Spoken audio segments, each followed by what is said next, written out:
Support for the Bittersweet Life comes from our listeners. This week, I'd like to thank Lynn and John, Ed and David. Thank you so much for supporting the show. If you love what you hear, please throw some coins into our tip bucket to help us pay the bills and give us the biggest compliment you possibly can, letting us know that you love this show enough to support it. There are links in the show notes or visit thebittersweetlife.net. And thanks.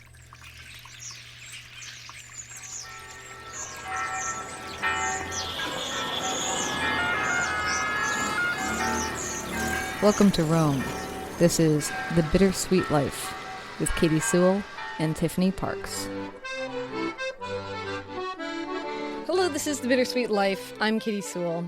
Tiffany is away this week, but I am joined by Andrea Scher. She's a writer, artist, and life coach. She's also the host of the Creative Superheroes podcast and the author of the book Wonder Seeker, 52 Ways to Wake Up Your Creativity and Find Your Joy. Thank you so much for joining me. Oh my gosh, I'm so thrilled to be here.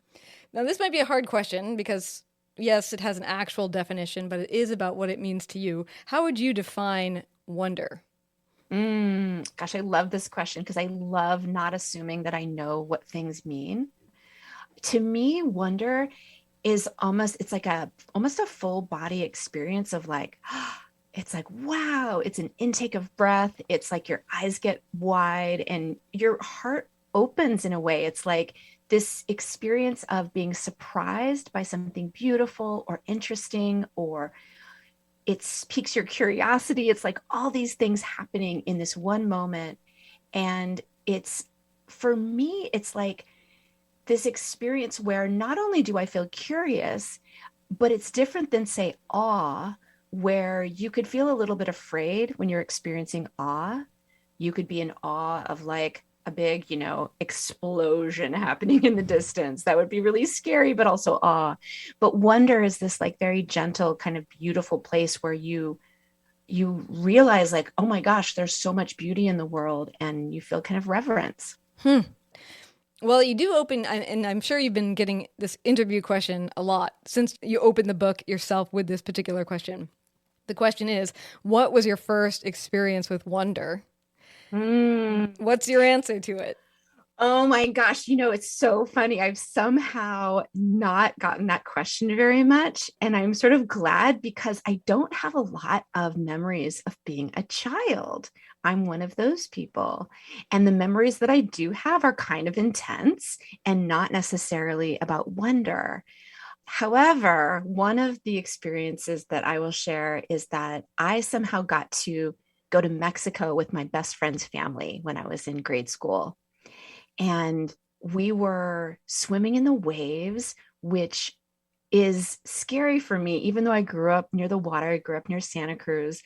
The waves are really big there. So I've always had massive respect for the ocean and a fair amount of fear. But I was there and I really trusted my friend's dad, and he took me out much farther than I had ever gone. And because I felt safe with him, I got to experience the beauty of like, I remember the sun sort of sparkling on the water and the thrill of doing something that I didn't think I could do. It was just a magical moment. That's what comes to mind. Wow, that's really great. So your whole work, from me reading your bio, which I did not include all of it in my opening, but you basically work trying to create and cultivate wonder and encourage other people to do the same. This whole book is encouraging people to find a bigger sense of wonder. Why is that so important to you?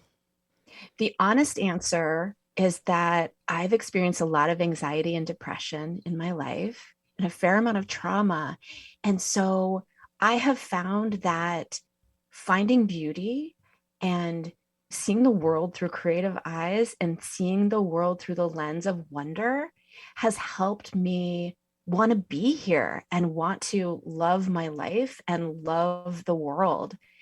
I know that that's kind of like an intense thing to say. It feels like a light topic, but like for me, it's everything. It's life force. It's joy. It's like I'm always needing to find as much joy as possible because life is hard and I'm a sensitive creature. and I experience a lot of fear in my body from anxiety.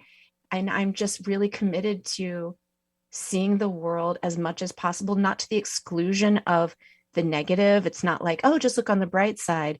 It's like actively balancing the scales so that I'm not just scanning for what's wrong all the time, but I'm scanning for what's good and what's right. One of the things you wrote, I actually wrote down the quote you wrote: "Wonder wakes us up. It reminds us that we have the power to create the story of our lives."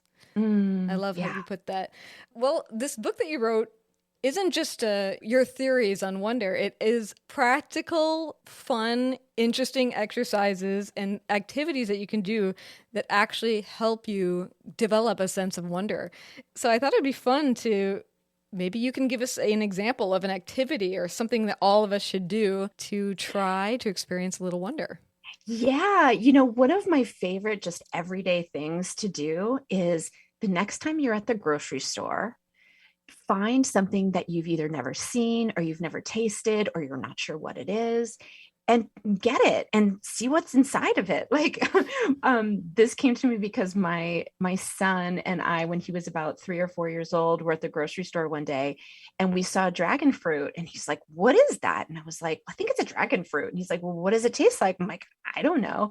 He's like, well, what's inside it? I'm like, I don't know. And so we had this like very ceremonious opening of the dragon fruit, and it was so fun to experience that feeling of wonder with him, because of course as kids, like, everything's brand new and they get to be in that space a lot more than we do. But to experience that as an adult, even just like the simplest way of like, finding something you've never tasted and having that experience, it's cell memory. It's, you remember what it's like to be a kid and have everything be new. Yeah, and of course, if you've ever seen a dragon fruit, I mean, it's the bright pink fruit Right. that's white on the inside. It's just so unexpected. It's miraculous. Yeah. It reminds me of when I tried to explain to my grandmother what tofu was. That was a real Oh. challenge. She's like, what does it taste like? And you're like, nothing really. Yeah, it could taste like anything you want. Yeah. No, that's a really great one. That's actually, it reminds me of, and of course, anybody who listens to this show knows that one of my things about New Year's resolutions is I always try to do a thing I can accomplish in one day. And oftentimes, the easiest thing to accomplish in a day is trying a food that you've never had before. Mm. And so, and so, my most successful New Year's resolution ever was to try a pomegranate. And Ooh. of course, discovered that a pomegranate is a really, really delicious thing. It is. You had never had one before. No, I never had. Oh, I love it. So, one of the things you say in the book also is to look for things that come easily to you, things that bring Mm. you joy, and that, in your opinion, we often undervalue ease. Yeah. But why look for these things? And even how do you go about it? How do you determine the things that are coming easy to you? I think that's in the part where I talk about, our superpowers. And so I think when things are easy for us, like some people can, they can walk into a room and understand how to move all the furniture around and have it look like really and feel really good. And for me, that's a huge challenge. Like, I can't think three-dimensionally that way. Or for me, like, I have a sense of color that's just very natural to me. And so it's just like, we have these gifts or these strengths or these orientations, and we discount them because they're easy, and we don't understand that they're a gift. So I call it like, okay, what do you always bring to the party? For some people, they always bring humor to the party, or they always bring a good story, or they're the one that you can go deep with in the corner. And I think that those are powerful because ease is flow for me. So when things feel like ease or flow, I feel like there's a rightness about it. And it's not that I don't want to do hard things or I don't have to do hard things, but when things are too complex or there's too many obstacles, I often ask myself, how can I make this more fun and easy? And there's always a way to make it more fun and easy. And then I can kind of like find my flow with whatever hard thing is in front of me. Do you have a good example of that? Yeah, let me think. Okay, so for a long time, I was blogging for 18 years or something. I was like one of the first sort of bloggers back in the day. And I was going through a period where I just couldn't write. It was just really hard for me to sit down and write. And a friend of mine wanted me to create some sort of lesson for her course. And I was putting it off and putting it off. And I said, hey, can I just record my voice talking about this thing? I think it'll be easier. And she's like, oh my God, that would be even better. And I realized, oh, like, because that was my sort of like, how can I make this fun and easy? And it was like, well, if I didn't have to write this lesson, I could just like talk for 5 minutes. I could do this in 5 minutes. It would be that easy. And so that's a good example right there. And it ended up being, it was sort of a win for both of us because it felt more intimate for her people. It felt like more of a gift for her people. You have another activity in there that is basically suggesting that if you, let's say you sit down and think, what does come easy to me? And you can't think of anything, then maybe you should be asking other people. Right. What do you come to me for? What do you count on me for? Like, what do people come to you for, Katie? What do people come to me for? I guess probably good conversation. Mm-hmm. A person who wants to hear what they have to say. I hope, anyway. You're probably a very willing co-conspirator for some fun, weird idea. Yeah, that's true. That's true. I would be willing to do just about anything. Uh-huh. Yeah, that's true. Yeah, and certainly for book recommendations. So. Uh-huh. Nice. Radio help. Uh-huh. Yeah. All those things. But yeah, it's not a bad notion to ask other people. Yeah. I mean, some people come to me to clean out their closet. I'm a ruthless purger, and I will be like, no, you don't need that. Take it out, So people often come to me for closet cleansing. So why shouldn't we brush off a compliment? Yeah, I think that was something I started practicing because I was noticing how much I was deflecting compliments and how much I wasn't receiving them.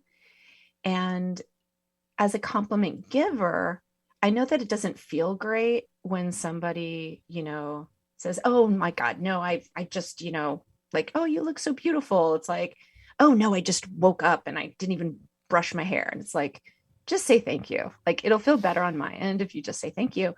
And I think also I just wanted to start building my confidence and start just really receiving those things and allowing them to land. Like, if somebody is saying these things, then like they're true for them. Let it in. And just that practice of saying thank you and sort of biting my tongue was really helpful in growing my capacity to receive. Yours is a book about wonder, seeking wonder, cultivating wonder.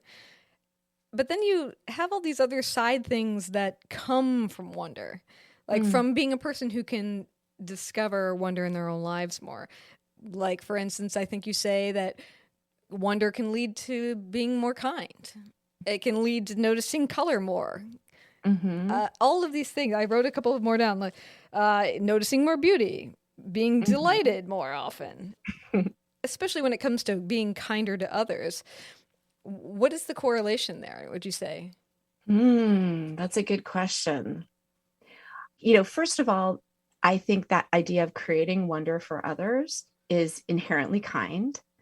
This idea of creating a magical experience for someone to stumble onto, whether that's a stranger or someone is just like a beautiful way to be kind, creative way to be kind in the world. But, that's interesting. I don't know if I've really put to words that connection between kindness and wonder. I think one thing that happens, like I was talking about before, when you're in a moment of wonder, a moment where you witness something beautiful, it actually opens your heart and it softens you. I think that is the connection right there. There's multiple sections in the book. And so I almost feel like I should make you give us one activity to do after another because they're in all of these different categories. So yeah, I mean, I'll tell you, one of my favorites is this idea of going off script. Yes. My first experience of this idea of going off script was my high school boyfriend asked me to the prom, and my friend and I were going on a double date with him and his friend. And as we were waiting for them to pick us up, we heard this weird music, and we looked outside and we saw that the ice cream man and the ice cream truck was coming into our driveway. And we're like, that's weird. And then we saw our dates coming out of the ice cream truck. And then we realized, oh my God, my date had asked the ice cream man if he would chauffeur us to the prom. Mhm. And that was so cool. We were so excited. It was so much fun. It was like we were living inside this magical story. And just that like idea of going off script, so it wasn't a car, it wasn't a limousine or like whatever, created this story that I've been telling my whole life. Hmm. I've had a lot of friends in my life who are great at this, are great at going off script. And so they've shown me how much more magical life can feel and be if you just even pause a moment and say, like, okay, I'm going to get my friend at the airport. How can I make it this like really unforgettable experience? This was before 9/11 and all that, but this other friend of mine, I would show up at the airport and he would have rose petals that he was throwing as I would walk in off the tarmac. And like he would do all these really wonderful things. And yeah, it's just like it's a kind of love, it's a kind of kindness, and it's using creativity in service to beauty and story and magic. You actually give a few examples of maybe this isn't something that you're used to doing, but as we start to be able to gather together again, you do give some examples on how to create a wonderful experience with some of your friends, to invite them over to do an activity or a party that's different from what you might normally do. Do you Mhm. have a good idea of what would be a fun party? Yeah. So, okay, I've got a few ideas. One idea that I've never done, but I've always wanted to do is have a buffet of illicit cereal. So, like all the cereal that you didn't get to eat as a kid because your parents wouldn't let you have it. Mhm. So, everybody brings the cereal that they've always wanted to try or they always wanted as a kid. And we have like a buffet of illicit cereal party. That's one. Mhm. Um, and, there's another game that I used to play with groups of women, and I would invite 8 different women who didn't know each other. And we would play this game I created called Story Bowl, where I came up with all these story prompts and we would put them in a bowl. And you had to tell just an impromptu 2 to 3 minute story based on the prompt that you got. And so it wasn't about like telling the best story. It was kind of an edgy practice because of course it makes people a little bit nervous, but like it creates so much connection. As someone who's a little bit anxious at parties and I don't love small talk, I love like structure at a party, like some kind of intention or some sort of game or like something like just like a little bit of infrastructure that kind of helps create intentionality and deeper connection. I'm Hmm. super into that. I used to do that just organically when I was with somebody I wanted to get to know. This is You another did? this is another way to do it if you want to do it really impromptu and informally. You're just sitting with a person, maybe it's a longtime friend, sitting with a person at a bar or a restaurant, and you just say, pull out a new notebook with a couple pieces of paper, throw one of them at them, and be like, okay, write down 4 or 5 questions, and we'll just throw them into the center pile. Oh, I And love it. and we can decide if we Yes. want to answer our own, if we want to throw the ones we wrote back into the pile. But either way, it's a way to just say, let's not just talk about what we just did today. Let's talk about the random, deep, weird things that I wouldn't normally ask you about. Yeah. Oh, I love that. And I love that you say that it's actually with people maybe that you already know, because that's one of the sort of doorways to wonder for me is not knowing, this idea of beginner's mind. You go have a drink with a friend that you've known for 10 years and you think you know everything about them. And so you start talking about politics, or you start talking about whatever, I don't know, start talking about whatever, when like some really simple questions, they bring the conversation deeper and you're like, oh my God, I had no idea that you wanted to throw an illicit cereal party. Like, whatever, Yeah. right? It's Yeah. really cool. Give me so besides the grocery store, give me an example of something that we could do alone. Like if we're Mm. just trying to walk around and say, I want to see the neighborhood slightly differently, or I want to see the things in my house slightly differently, or whatever you think would be helpful in starting to notice the surroundings of wherever you are slightly differently. Yeah. So one of the main practices that I have is called wonder spotting. And the simplest way to describe it is you literally just walk around your block or in your neighborhood, and you ask yourself, what is beautiful or interesting that maybe I've never noticed before? And just asking yourself that question attunes you to your environment in a different way. It puts you in that beginner's mind again, where you don't think you know everything, but you're actually looking and seeing things new. And you'll start seeing like, oh, like the lemons against the blue sky are so beautiful. Like that juxtaposition of color is so amazing. And then, oh, like there's little glittery bits of dew on the grass. It's so beautiful. Simple, simple, simple, but just, I call it also putting on your wonder goggles. Just putting on your wonder goggles, it hones your attention and it trains you. I think I mentioned this before, like this idea of scanning for what's good. So we have the unfortunate neurological bias against what's negative. So it's called the negativity bias. We're always scanning for what's wrong in our environment. And there's a kind of hypervigilance that we have that we don't really need anymore because we're not being chased by animals. This is from the work of Dr. Rick Hansen that lives here in Berkeley. So for me, like wonder spotting is a sort of visual form of training our brain and to scan for what's good. And you can deepen those neural pathways that way, and they will permanently change your brain. Like you can create a habit of scanning for beauty that will allow your brain to more quickly move to that. And that's not just beauty in the very physical sense. It actually helps you see the good in any situation. It's really incredible. Yeah, I mean, I would say that one of the things I try to do, not every walk I take, because I walk a lot, but Mm. in many of the walks I take, is trying to find little bits of nature laying on the path along the way, Mm. be it like a seed pod or a pine cone or whatever have you, gathering those things. And then I used to do this much more often. I would lay out like a handkerchief or something on a dresser, and I would just take all those things that I had collected in my pockets and try to lay them out in some artistic form so that they are Mm. sitting alone, either collectively as a group in some beautiful pattern or sitting alone so that you really notice how intricately detailed all of these little things are, these Mm. things that I we take love for it. granted and see all the time. I mean, even one walk, I just decided to see how many different types of pine cones I could find and bring home. And all of a sudden, you have this whole pile, and every single pine cone, well, all pine cones all look different.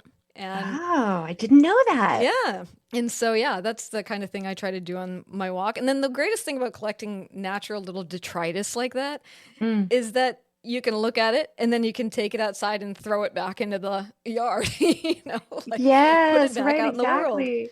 Or But you you, create a little wonderscape right yeah, there. exactly. Yeah, tell people what a wonderscape is Yeah, I mean, concept. it's exactly that. I love that you have a practice of doing that already. I'm the same way. I like find little like pretty little rocks or like even pieces of broken glass, like whatever. It's like all sorts of stuff.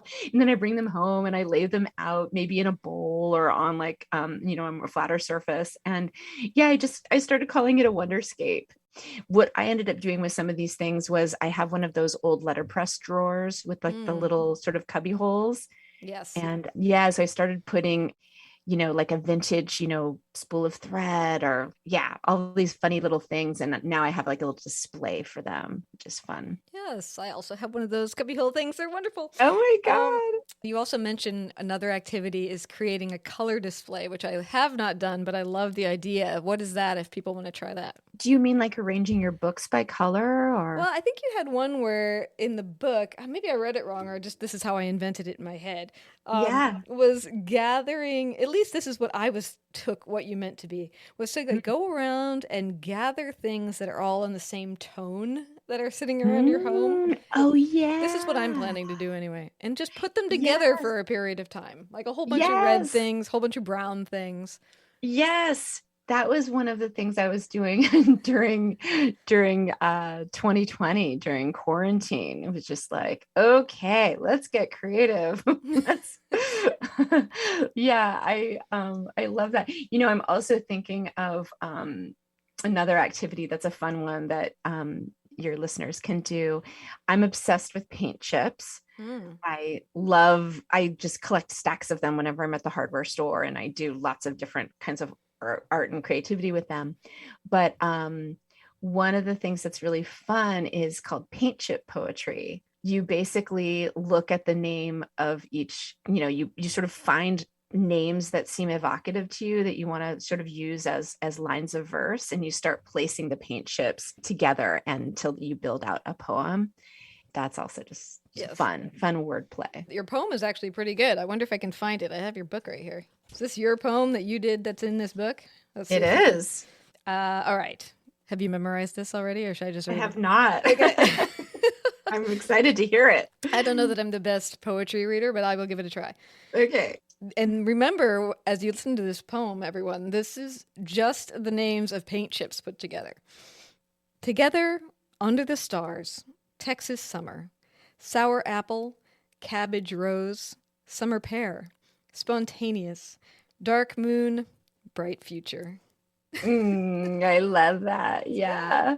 And then you kind of use, sort of look at them as like tea leaves, like, okay, what does that say about where I'm at? Or how is that a message from my higher self? Exactly. So, well, on one of the last things you write in the book, way at the end, page 183, you write, whatever delights you and brings you joy is precisely what will take you on the path towards your deepest dreams. You don't need to connect the dots or even understand it. In fact, it might be better if you don't. Just do it for the joy of it all.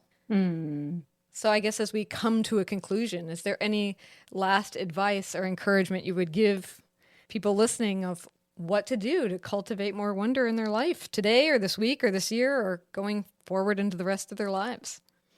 I want to acknowledge that the world is very messy. It just gets messier all the time. And there's a lot happening in the news and everything right now. And so I think that practice of, the wonder spotting practice in particular, it's really like, again, like not a denial of what's wrong in the world and what there is to address, but it's also this question of like, and what else is here? And that question of like, what else is here is that there's so much beauty and there's so much kindness right outside your door, right inside your door. And what I want to just encourage people to do is to include that, right? It's easy to walk around saying like, oh my God, have you, heard what happened? And have you read the news? And it's like, yes. And there's also more. And I think what I always want to do is widen the view and widen the range of what we're willing to see and experience. That's a lovely final answer. Well, the book, if you want to look for it, is called Wonder Seeker, 52 Ways to Wake Up Your Creativity and Find Joy. Thank you so much, Thank you so Katie. much for coming on the show today. It was lots of fun. Thank you. You could sponsor this show and reach educated, curious, and compassionate listeners all over the world. Visit thebittersweetlife.net and click support to get the conversation started.